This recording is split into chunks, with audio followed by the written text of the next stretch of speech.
Bonjour. Achat de l'avion présidentiel, Abdoulaye Daouda Diallo lève le secret défense. Par Wolf Quotidien sa une. Nos confrères nous informent que le nouvel avion de commandement présidentiel A320 Neo 9 en remplacement de l'appareil A319 a coûté la somme de plus de 57 milliards de francs CFA. L'information est du ministre des Finances et du Budget Abdoulaye Daouda Diallo qui était hier à l'Assemblée nationale lors de la modification du Code des pensions civiles et militaires. Abdoulaye Daouda Diallo, dans les Échos, informe par ailleurs que le Sénégal a bénéficié d'une remise de 3,9% sur le prix de l'avion. Le ministre de la Finance toujours, dans Libération, de poursuivre en ces termes, ce n'est pas l'avion de Macky Sall, mais l'avion de commandement présidentiel qui fait partie de la flotte des forces armées sénégalaises. Il précise encore que l'acquisition a été budgétisée. Les contrats relatifs aux achats de l'armée ne peuvent pas être publiés. Quand on achetait Pointe-Sangomar, le budget du Sénégal était de 100 milliards. Révèle-t-il pendant ce temps à Rufisque que l'homosexualité à l'examen d'anglais fait débat, une épreuve pas gay par le quotidien et l'observateur de poursuivre toujours sur ce sujet gay. Nos confrères nous rapportent le rapport détaillé de l'inspecteur d'académie au ministre Mamadou Talla et nous informe que des demandes d'explication avec ordre de répondre sous 48 heures ont été servies aux mises en cause. Le conseiller pédagogique présumé auteur de la faute aurait tiré le sujet de la base de données de 2019. Et dans Vox Populi, nos confrères nous proposent le sujet sur l'homosexualité en question, l'épreuve à la une du journal. Au moment où Source A nous étale la liste des coupables, les professeurs qui sont à Rufisque ne sont pas exempts de reproches, surtout quand le sujet traite d'hypocrites les Sénégalais qui dénoncent les actes contre nature. Écrivent mes confrères, dans le cadre d'un examen blanc, ce sont eux qui proposent les épreuves qui sont par la suite envoyées par l'inspection d'académie au centre régional de formation des personnels, lequel centre régional est ensuite chargé de valider les sujets. L'office du bac n'a donc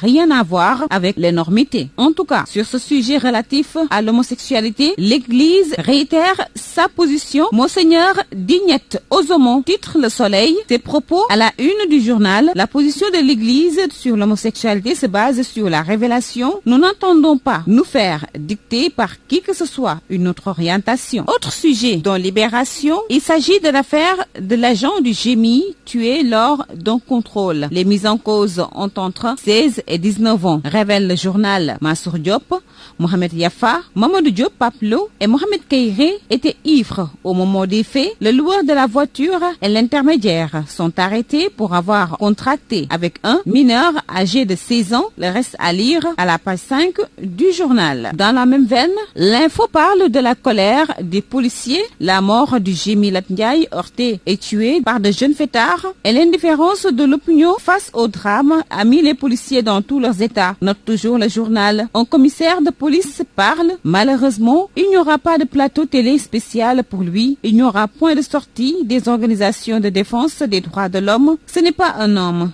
C'est juste un policier. Se désole-t-il au moment où un lieutenant de la police également étale sa colère en ces termes? La population comme les autorités n'ont aucune considération pour leur police. Quand un citoyen sénégalais meurt, qui qu'il soit, ça doit faire mal à tout le monde. La police étale sa tristesse face à cet événement malheureux. À côté d'un autre heureux, il s'agit de l'anniversaire du pape du Sopi, Abdoulaye Wade, qui fête ses 95 ans. Un homme, une conviction, une vie de combat, écrit Direct News, qui lui consacre une édition spéciale, la longue marche du Sopi de 1974 à 2000, 19 mars 2000, le jour où Wade venait de faire tomber un régime socialiste de 40 ans. Wade, aux l'empreinte d'un bâtisseur, les seules batailles perdues sont celles que je n'ai pas encore livrées, aimait dire le pape du Sopi. Nos confrères nous le rappellent, la quête du troisième mandat, la candidature de trop, à lire toujours de la page 3 à la page 8.